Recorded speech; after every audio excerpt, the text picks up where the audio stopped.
Good morning, everybody, and welcome to the Interreg Europe Policy Learning Platform mini webinar.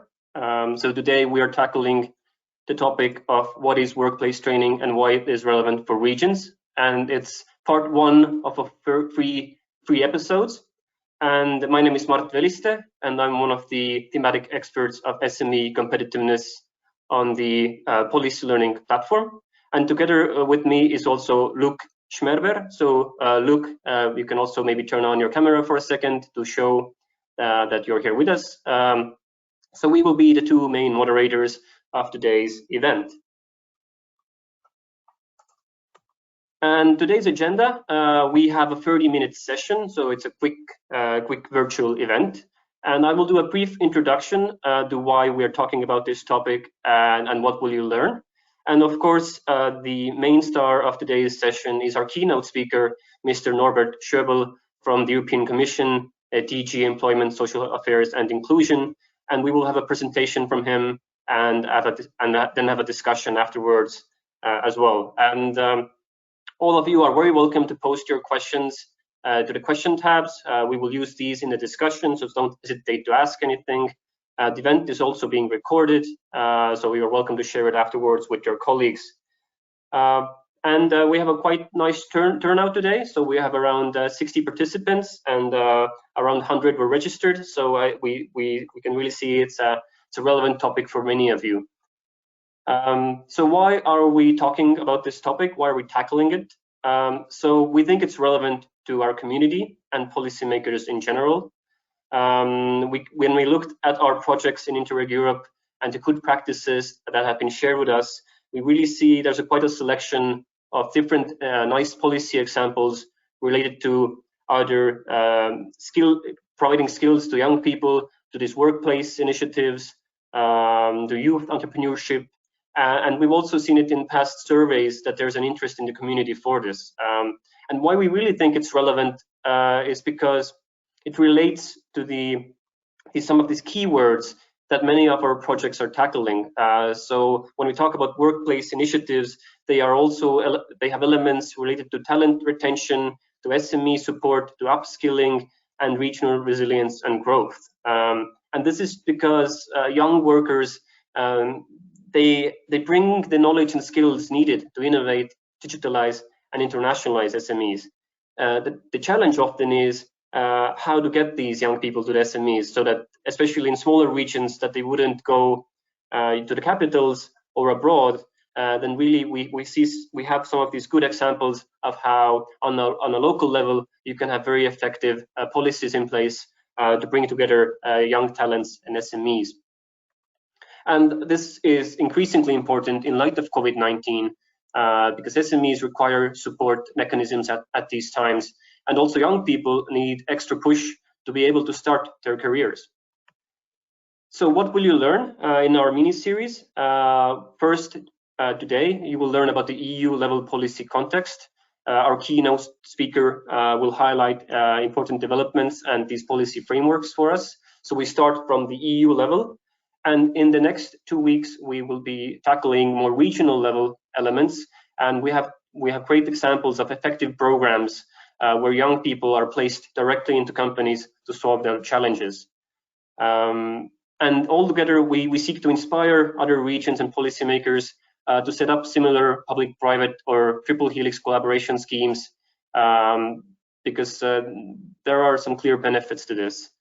And indeed, while all these workplace training practices clearly have direct and indirect benefits for the students or young people involved, in our webinar series, we're looking more into the SME and regions benefits.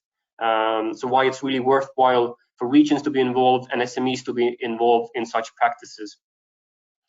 And I will also quickly explain what is the mini webinar series. It's a new type of event for the policy learning platform. So we have 3 sessions on consecutive Fridays. The first one is today, and then we'll have two more. And they're thematically linked under this one broad topic, but they are also standalone events. So for example, if you cannot attend our second session, don't worry, you can still join our third session because they all there are like different building blocks or puzzle pieces that can be placed together. But of course, we encourage you to join us in all 3 sessions to come to our to take this journey with us. And each session lasts around 30 minutes, except for a second session, which is 40 minutes long. So next week we have 40 minutes, and all sessions start at 10:30 Central European time on Fridays.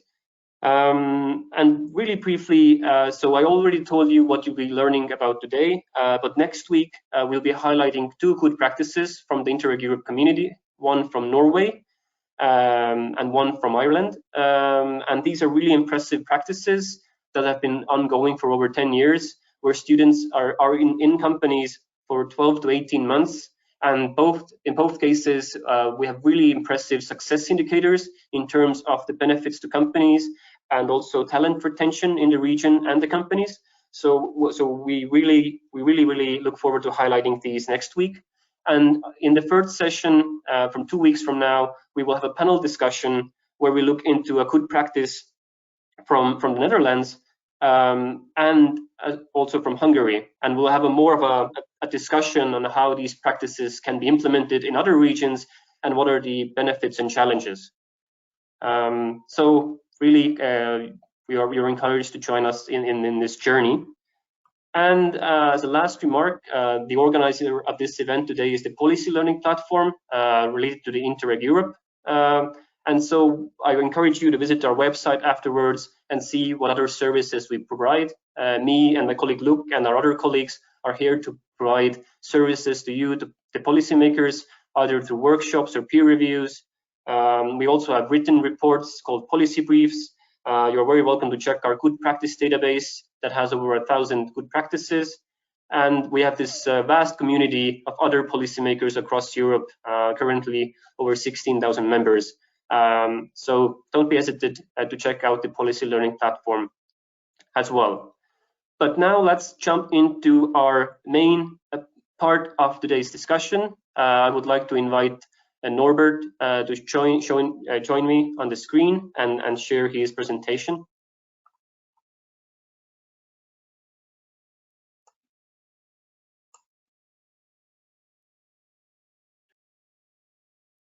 Thank you, Mart, and I feel very privileged to be part of your journey and being at the beginning of your journey. And I'll just do this. And yeah, welcome to the audience. And I'm very pleased to be with you. As I said, 1 second. So now I can start. I think the topic is really, for me, extremely important. I have worked several years in the Committee of Regions, so I know about the importance of the role of local and regional authorities. And also the SME dimension is a challenge and is extremely important. And just today, CEDEFOP, which is our European agency on vocational education training, has published a briefing note, and the title is Apprenticeships, a Pill for Every Ill. So with a question mark, but I'm deeply convinced that there is a huge potential of workplace training or work-based learning, as we also call it.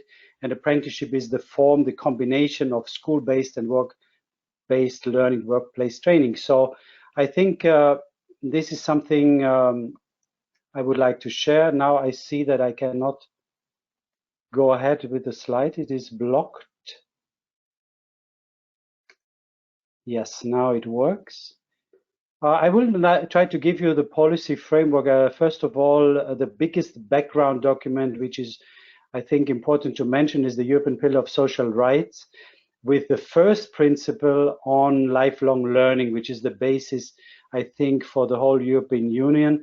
And just a few days ago, the European Commission has also adopted the Social Pillar Action Plan, and I only can recommend you to see that.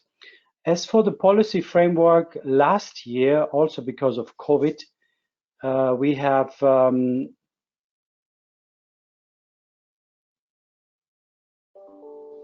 Now I really start to getting technical problems. My PowerPoint has disappeared. No worries, maybe we can try to restart it. And I also have problems with being connected. I'm really sorry. Maybe you can show the PowerPoint? Yeah, Eugenie, will you share the screen or shall I? I will share his screen.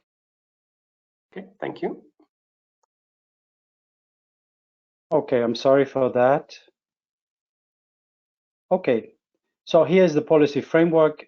As I said, last year, also because of the COVID crisis, we have adopted a document related to the youth employment support and also a council recommendation on the youth guarantee. At the same time, we also talk more and more about upskilling and reskilling of adults. And for that reason, we have adopted the so-called European Skills Agenda. I'll show you in the next slide what are the main building blocks.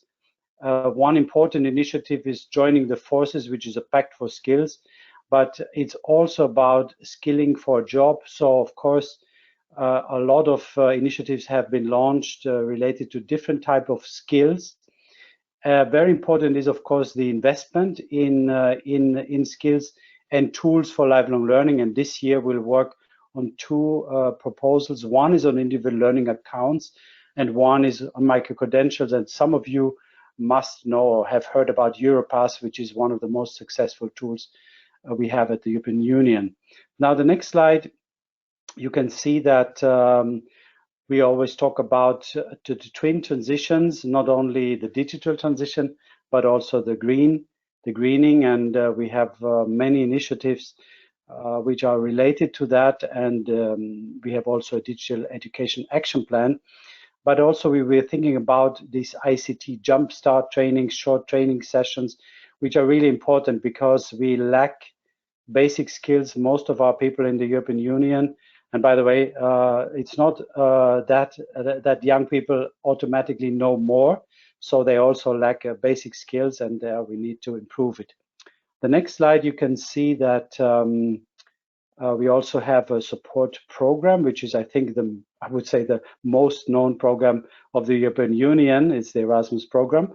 What is less known, that is also not only for higher education students, but also for vet students, as we call them, so apprentices, for instance. And we have, for instance, an initiative under the Erasmus program, which is called Erasmus Pro, which is for long-term mobility for apprentices, because in comparison to higher education students, we saw that most of them only spent 2 weeks in a company or in another school, while of course Erasmus students spent 4 or 5 months abroad. I don't have time into details, but there's also now mobility for the whole worldwide, which is of course very important for the attractiveness of young people. The next slide shows you that, yes, go ahead, please. That we also have since 2013 a European Alliance for Apprenticeship. And here you see the 6 targets we have only recently adopted. And you see that 2 of them directly follow to the topic of today, the support of small and medium enterprises and the mobilization of local and regional authorities, because they are, first of all, catalysts in their region, but they can also be important employers. The next slide. How to support SMEs. There are many models. It's about to support the supply. Very important is the cooperation of the teachers and trainers, and also the training centers which exist among SMEs. We call them intercompany training centers. And of course, SMEs need financial support. That's very important. The next slide. Just to give you 2 examples, one was recently done by the city in Vienna, where they actually have created a training fund for a sector which is hit the most by the crisis in the hotel industry. And then, like Germany, gives bonus systems like other countries in France or Austria for SMEs when they recruit apprentices, or even if they can take additional apprentices, then they get an extra bonus. The next slide shows you how to mobilize local and regional authorities. We do that with a new network which has been established by Rome with cities. We very much cooperate with the Committee of Regions and ELOL, for instance, an European umbrella organization on lifelong learning. And 1 minute let me spend on the Centers of Vocational Excellence, because they are extremely important, supported by the Erasmus program. Here we mean at local and regional level, really centers which focus on vocational education and training and work together with research and higher education and bring in also smart specializations strategies. They can work on a thematic approach, but also on horizontal approaches. And at European level, we support this cooperation. I'm almost there. So the next slide, you can see that we have an upcoming event. I can only invite you on the 3rd of June, where we try to highlight the role of regions and cities in delivering high quality apprenticeship. We do that together with the Committee of the Regions. And yeah, my last slide, I think, shows you all further information. And of course, I'm here to answer your questions, and sorry for this little technical problem. Thank you. No worries about the technical problems. Thank you very much for this quick and concrete presentation about what's happening in the EU policy and what are the relevant sort of indicators or developments currently. I also invite my colleague Luke to join us on screen as well. But I will take the first question until we are collecting the audience questions. So Norbert, when we had a preparatory meeting for today's session, you also mentioned there's a threat of large youth unemployment, as was in the case of the 2008 economic crisis, and this might happen again because of the COVID crisis. So, do you still foresee this challenge? And if so, what can regions really do about this? And how can these apprenticeship initiatives or vocational training help? Thank you, Mart, for this question. Indeed, there is a huge challenge indeed that we see, although we don't have really figures, but in some countries we see, like in Germany, that there is that the number of apprenticeship contracts went down because of the crisis. And I just mentioned also some sectors are, of course, dramatically hit, like the whole sector of hotel and tourism sector. And it's not that easy that you can simply find a replacement. So that's why the European Union has provided a lot of funding mechanisms. One is the Recovery and Resilience Fund. You may have heard about it. So there is a lot of funding possibilities, and we can only invite member states, as some, as I said, Austria, France, those who Germany, who have a long tradition, have already reacted. Some other countries have not yet done, and we can only invite countries to use the money available to invest in the young people, to avoid that the youth unemployment increases like it happened after the financial crisis, where we had some countries with more than 50% of young people unemployed. This, I hope, will not happen again. And thank you for mentioning also the Recovery and Resilience facility, because they also have a track of activities for this reskilling and upskilling and this education training, especially for ICT. But Luke, maybe I'll give word to you for another question. Thank you, Mart. We don't have any question yet from the audience. I would encourage everybody to type the questions in the chat. We would then take them up. Thank you also for mentioning the Recovery Resilience Facility Fund. That was a topic that was suggested also before the meeting. But I've seen in the example you mentioned from Vienna and Germany that you mentioned this intercompany trainings. Is that the way that you see, where you see a specific potential and specific importance in your programs and activities? Or is there a sectoral focus? I think there's a huge potential. It is still not that known, and this is particularly for SMEs quite important, because investing in young people is a challenge for SMEs, and the training has, of course, the curricula nowadays several parts. So there's one part of a curricula which can be shared, and I have seen one intercompany training centers in Germany where they actually are financed. They don't even get public support by the SMEs, because the SMEs together see an advantage to have one part together. So all like basic skills in their profession, they do it in an intercompany training center. And then, of course, they need to go to their particular company for sure. So it is something which can be integrated easily. And of course, for those countries where the SMEs have no tradition to invest apprenticeship, we also think that, and that's why I mentioned the funding mechanism, that there should be possibilities for supporting, for instance, the infrastructure to create these intercompany training centers. By the way, infrastructure is extremely important where you learn for the attractiveness.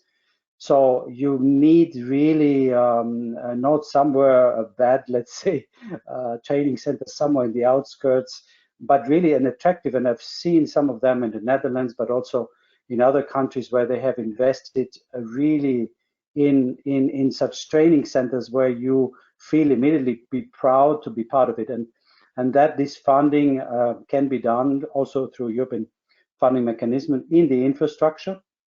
And I think that's one example. But I think there's a huge potential. As I said, in some countries it's known, but it's not that many countries are not familiar with this approach of intercompany training centers. Yeah. Maybe a comment from our side, from Interreg Europe also I see, and also from other inputs that the digital transformation is definitely a key topic, and there are digital hubs and digital innovation hubs popping up everywhere. And in some cases, as you mentioned, they do not focus only on technologies, but they also include the skills, and they start to include training centers, intercompany training centers, which seems also to me a promising way, like you mentioned, because they have resources that are not available to single SMEs. That's really a nice path, I think. Yeah, maybe I just want to say and to add, you mentioned the digital dimension, and we also have to, of course, integrate more and more into the curricula the digital dimension, meaning that you can actually replace the school-based by digital learning. That has been done also to the COVID crisis, but one part will remain, and we have models on that. And you can also partly integrate that into the work-based learning component. So in addition to the workplace component, you have to, and the school-based part, you have to think about the digital dimension as well. Yeah. Mart? Yeah, I think we have an audience question as well. So I can share it with you. So one of our attendees, Iona, asks about National Apprenticeship Coalitions, and they would like, maybe you can give a few more details on what are these National Apprenticeships Coalitions. Yeah, thank you. It's a good question, because we just have done a survey, sort of mapping, because we didn't know where these coalitions exist. We knew about some countries. Again, sorry if I mentioned Germany, but they had a coalition on initial training and further training, as it's called. And we know it in Norway. We knew some examples recently in Romania. So they have learned in Albania. Some countries have learned from this. But now we just have done a mapping exercise. And if you're interested, I can share it with you because we will discuss it actually next week at this high-level event, which we organized together with the International Labour Organization. And to our surprise, there is more than we thought, also at regional level. So in total, we have identified almost like 30 of coalitions, as you can call it, or networks, which exist at national and regional level to discuss and to promote the importance of apprenticeships. And maybe a good follow-up question to this is, I think many regions always wonder on how to encourage SMEs to be willing to take on these trainees from schools. And now this has become even more difficult, probably because of COVID, because companies have 100 other things to worry about. They're not necessarily thinking about how they can involve young people for their first working experience.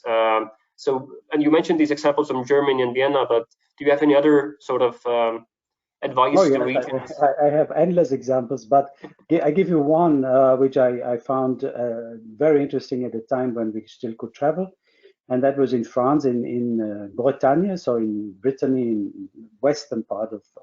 And as I said, in France, okay, now apprenticeship is really becoming important, even at the highest level, Macron. And but there is not a long tradition as for instance in Germany. And they, through Erasmus project, they have done a cooperation with Cornwall on the other side. Now, of course, with the Brexit, it's quite difficult. But to tell you, at region level, so in Brest, they have actually established an agency and to be like a skills broker, meaning they helped the SMEs to with all the administrative burden. And I can tell you, I have seen one example. A baker who wanted to have an apprentice, but of course he had no time to think about the contract and how this works. And this regional agency helped him. They did all the administrative work, and I can tell you they were so proud, the baker and the apprentice, that both came to the meeting. And this is the type of support. Just one example, and which region can give, and they have a really important role to play to support SMEs from an administrative point of view, for instance. Yeah. Okay. We have another specific technical question. I think you mentioned one of your slides, the micro credentials as tools for lifelong learning. Could you elaborate on this? How does that work? What is Yes, that? it's an initiative which is indeed new. It is something which exists, by the way. I mean, there's a lot of certificates at the moment from the private sector, but the problem is that also from an HR perspective, so human resources, it's very difficult to see if it's trustful what has been certified, for instance, digital training and so on.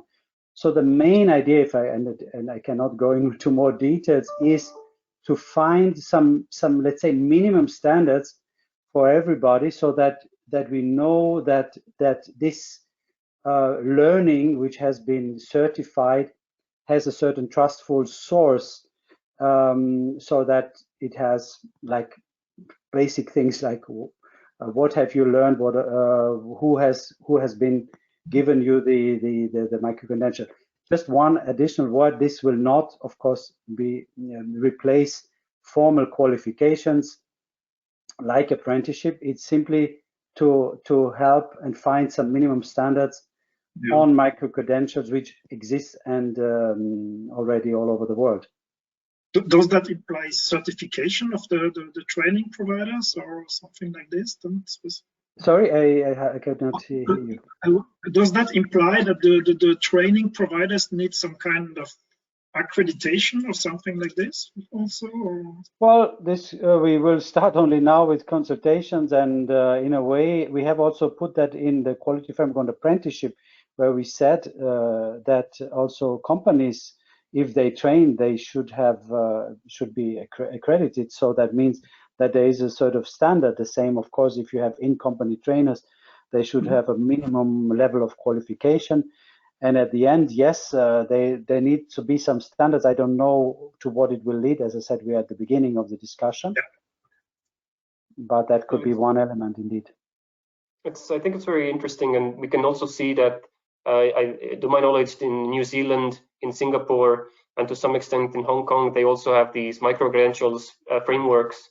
And indeed, there is sort of a certificate that recognizes your qualification in this micro-learning. It's like a learning bite or something, like a learning segment. It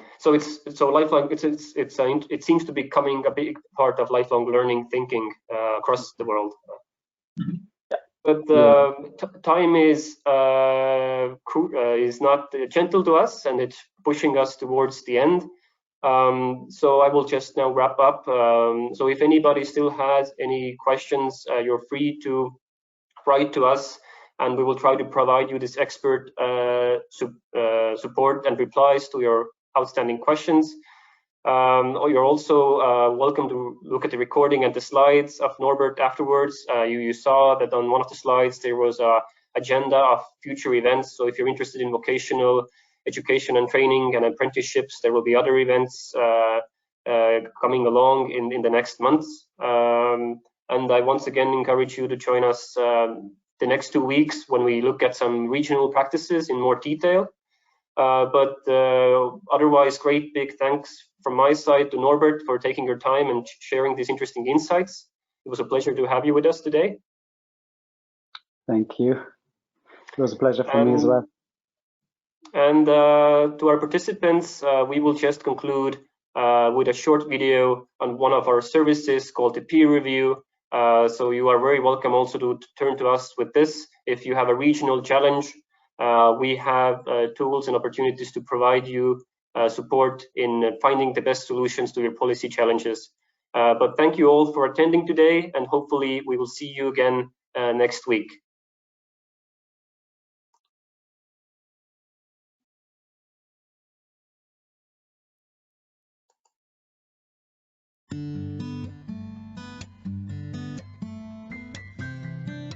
Do you work for a regional or a local authority that is particularly interested in exploring new policy topics in innovation, environment, low carbon economy, or SME competitiveness? If so, the Policy Learning Platform is made for you, and we have a new golden service, which is the peer review. Now we are opening a call that is permanently available for you to apply, no deadline, you can apply whenever suits you, and the peer review offers you the great, excellent opportunity to interact with our thematic experts and with other peers across Europe to help you solve your policy challenge.